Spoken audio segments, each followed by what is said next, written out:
Good morning, class. Today I am going to explain Rolle's theorem to you. Okay. So Rolle's theorem means if a function, if a function from a to b, closed interval a to b to real numbers. Okay. अगर कोई function from a to b to real numbers, मतलब हमारा जो domain क्या है वो a to b है. अगर कोई फंक्शन इस तरीके से हम लेते हैं तो ये है और b के बीच में ही ये फंक्शन है और इसका जो रेंज है, ठीक है, तो उसके पॉइंट्स जो हैं वो रियल नंबर कहीं पे भी आ सकते हैं. ठीक है, इस तरीके से हमारा बनेगा graph. So if it is continuous, ठीक है, क्लोज्ड इंटरवल में कंटिन्यूस होना चाहिए. Second, differentiable in the open interval a comma b and f of a equal to f of b. Then there exists some c belonging to a comma b such that f dash of c is equal to 0. ठीक है, तो जैसे कि ये तो एक continuous function होना चाहिए. कंटिन्यूस फंक्शन मतलब क्या है? जो फंक्शन जिसमें कोई ब्रेक ना हो, है ना. जैसे कि हमने कैसे इस तरीके से लिख दिया ये, तो अगर ये ग्राफ जो है ये हमने पहले भी बताया था कि कहीं भी कंटिन्यूस हो तो वो एक कंटिन्यूस फंक्शन हो गया. डिफरेंशिएबल, तो डिफरेंशिएबल का मतलब जिस उस पॉइंट में अगर हम टेंजेंट बनाते हैं तो जो स्लोप ऑफ द टेंजेंट हो गया वो होता है डिफरेंशिएबल. तो यहाँ पे क्या है, तो वो डिफरेंशिएबल क्या है, a और b के बीच में होना चाहिए. Open interval a comma b. ठीक है, तो डिफरेंशिएबल का एक और मतलब ही है कि शार्प पॉइंट्स जब होते हैं, ठीक है, अगर हम जब ग्राफ बनाते हैं इस तरीके से अगर शार्प पॉइंट्स जहाँ भी होते हैं तो इसका मतलब वहाँ पे वो पॉइंट डिफरेंशिएबल नहीं होता. ठीक है, तो ये differentiable in the open interval a comma b, तो open interval a comma a और b इंक्लूडेड नहीं है. और दूसरा f of a equal to f of b. Then there exist c belonging to a comma b such that f dash of c equal to 0. Okay, तो ये कब होगा? अगर ये तीनों कंडीशन सेटिस्फाई होती हैं तब हमें एक c मिलेगा जहाँ f dash of c equal to 0.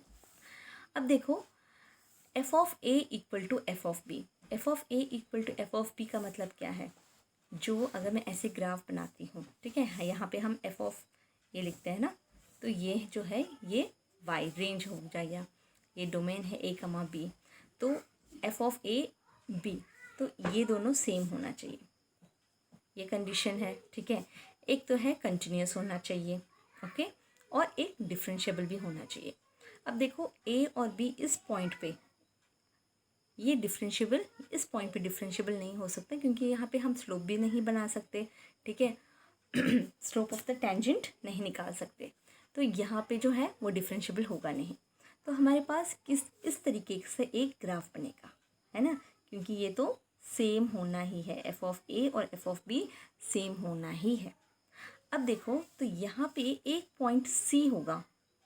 ठीक है, एक पॉइंट c होगा जहाँ पे f डैश ऑफ c.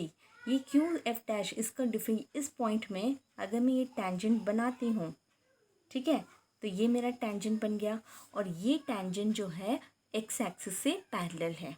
ठीक है, slope of the tangent at the point c, इस पॉइंट पे क्या हो रहा है, इक्वल टू 0, क्योंकि टेंजेंट जो है पैरेलल टू x एक्सिस है. Therefore f dash of c equal to 0. Okay, इसका कोई एंगल बनेगा ही नहीं, देयरफॉर स्लोप बनेगा ही नहीं. ठीक है, तो ये जो है f dash of c equal to 0. अब देखो f ऑफ a, एक कंडीशन इस तरीके से हम ड्रॉ कर सकते हैं. अगर मैं इस तरीके से ड्रॉ कर रही हूँ, f ऑफ a और f ऑफ b सेम है ना, f ऑफ a और f ऑफ b सेम है, तो वो ग्राफ इस तरीके से भी बन सकता है, इस तरीके से भी एक ग्राफ बन सकता है. तो यहाँ पे f of a is equal to f of b. Again ये कंटिन्यूस होगा, ठीक है, और डिफरेंशिएबल भी होगा. अगर इस पॉइंट को, ठीक है, यहाँ पे भी एक पॉइंट c है, इस पॉइंट में c है, ठीक है, यहाँ पे अगर मैं टेंजेंट बनाती हूँ तो ये जो है ये क्या हो जाएगा, f डैश ऑफ c जो है equal to 0, because tangent at c is parallel to x axis. तो ये पैरेलल है, therefore we say that f dash of c is equal to 0.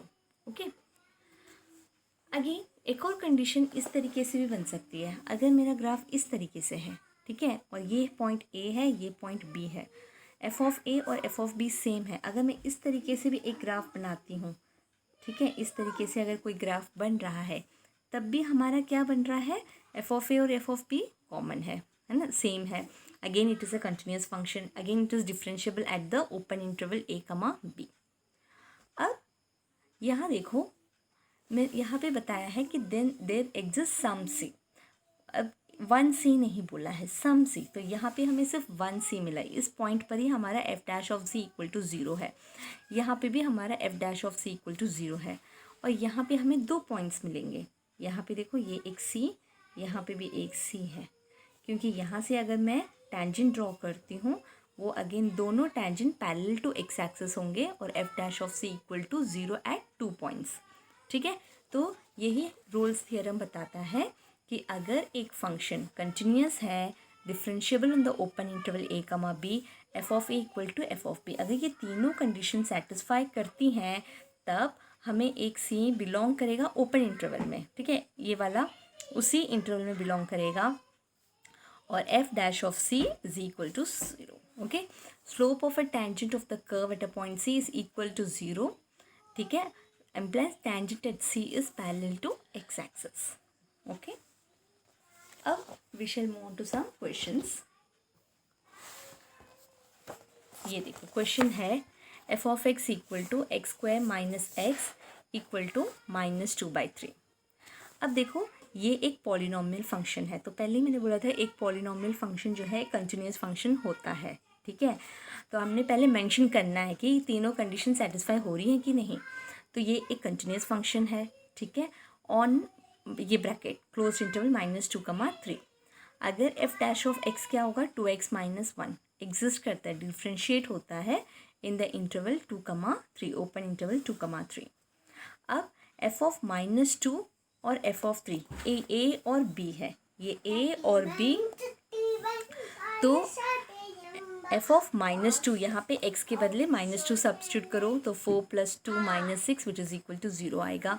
और एफ ऑफ 3 ये है b 3, 9 - 3 - 6, इसमें हम 3 सब्स्टिट्यूट करेंगे, तब भी हमारे पास आ रहा है 9 - 9 इक्वल टू 0. तो यहाँ पे f of a, f of -2 is equal to F of 3, f of -2 equal to F of 3. Hence Rolle's theorem is applicable. तो हम क्या बोल रहे हैं, रोल्स थ्योरम अप्लीकेबल है. कहाँ अप्लीकेबल मतलब क्या है, देयर एग्जिस्ट सी, कहाँ बिलोंग करेगा, -2 और 3 के बीच में, such that f dash of c equal to 0, ये कंडीशन है. ठीक है, एफ डैश ऑफ सी 0 ही होगा. अब एफ ऑफ सी क्या होगा, एफ ऑफ एक्स क्या है, X square minus X minus 6, तो एफ ऑफ सी हो गया C square minus C minus 6. F dash of सी क्या है, इसका डिफ्रेंशिएट करेंगे 2c - 1, तो एफ डैश ऑफ सी क्या है, इक्वल टू 0, तो यहाँ पे इक्वल टू 0 कर दिया, तो 2c इक्वल टू 1 और c इज इक्वल टू 1/2. तो 1/2 क्या ये बिलोंग करता है -2 और 3 के बीच में, हाँ ये बिलोंग करता है, इसलिए हम कह रहे हैं देयर एग्जिस्ट. ओके, पहले चेक भी करना है कि ये सी बिलोंग करता है कि नहीं, तो यहाँ पे ये बिलोंग कर रहा है, therefore hence roles theorem is verified. Okay, similarly question number 4, again y equal to 16 minus x square, x belongs to -1,1. तो अगेन ये पॉलिनोमियल फंक्शन है, क्वाड्रेटिक इक्वेशन है, तो ये एक कंटिन्यूस फंक्शन है, डिफरेंशिएबल इन ओपन इंटरवल. ठीक है, continuous in the closed interval, differentiable in the open interval -1,1. ठीक है, एफ ऑफ -1 सब्स्टिट्यूट करो, तो 16 - 1 the whole square which is equal to 15, और एफ ऑफ 1 अगर सब्स्टिट्यूट करोगे तब भी 15, तो F of -1 equal to F of 1. Okay, अब तीनों कंडीशन सेटिस्फाई होगी तो हमारा रोल्स थ्योरम अप्लीकेबल है. So then there exist c such that f dash of c equal to 0. तो एफ ऑफ सी क्या है, 16 माइनस सी स्क्वायर, तो एफ डैश ऑफ सी क्या हो जाएगा, इसका डिफ्रेंसिएशन 0, -2z इक्वल टू 0 और c इज इक्वल टू 0. अब देखो c क्या -1 और 1 के बीच में बिलोंग कर रहा है, yes, 0 belongs to -1,1 and therefore Rolle's theorem is verified. Okay, let's move on to the next question. ये देखो, f of x equal to x - 2, x - 3, x - 4. तो इसको पहले सॉल्व कर दो, क्वाड्रेटिक इक्वेशन इन दोनों को मल्टीप्लाई किया तो मुझे ये मिला। अब इन दोनों को मल्टीप्लाई करके I am getting x square minus 9x square plus 26x minus 24। Again first तीनों कंडीशंस करो। इट इज़ कंटिन्यूअस क्योंकि ये अलजेब्रिक फंक्शन है, सॉरी पॉलिनोमियल फंक्शन है। It is differentiable on 2,4 differently. और इसका एफ ऑफ 2 फाइंड आउट करो, इसमें सब्स्टिट्यूट करो 2 की वैल्यू, तो हमें मिलेगा 2 माइनस 36। इसमें सब्स्टिट्यूट करके मुझे मिला 60 minus 60 which is equal to 0। फिर हमारा ए और बी देखो ना, ये 2 है ये 4 है, तो एफ ऑफ 4 सब्स्टिट्यूट करो। 4x के बदले 4 सब्स्टिट्यूट किया तो हमें मिला 168 minus 160 which is equal to 0। अब हम तीनों कंडीशन सेटिस्फाई हो गए, therefore Rolle's theorem can be applied. That is there exist C belongs to 2,4 such that f dash of C equal to 0, है ना। तो इसका डिफरेंशिएबल करोगे, f ऑफ C क्या है, c cube minus 9c square plus 26c minus 24। तो f dash of C क्या होगा, 3c square minus 18c plus 26। f dash of C equal to 0 equal to 0। ये क्या है, एक क्वाड्रेटिक इक्वेशन है। तो हम C कैसे फाइंड आउट करेंगे, फॉर्मूला माइनस b प्लस आ minus square root of b square minus 4ac by 2a। तो इसमें सब्स्टिट्यूट किया 18 प्लस आ माइनस 18 माइनस ये, है ना। तो इसको सॉल्व 324 माइनस ये करोगे, यू विल गेट √12। √12 को हम कैसे लिख सकते हैं, 2√3 डिवाइडेड बाय 6। तो पूरा 3 से 6 से डिवाइड करोगे तो ये हमें मिलेगा इस तरीके से, 3 प्लस आ माइनस √3 बाय 3 और 3 प्लस आ माइनस 1 बाय √3। ठीक है, तो C क्या बिलोंग करेंगे, देखो 3 प्लस आ माइनस 1 बाई √3, है ना। तो C क्या है, C is equal to 3 plus आ माइनस 1 बाई √3। तो ये डेफिनेटली किसके अंदर बिलोंग करेगा, 2,1 इंटरवल 2,4 के बीच लाई करेगा। Okay, and therefore this is it is verified and therefore Rolle's theorem is verified. I hope you have understood these questions. I will explain some more questions in the next video. Thank you.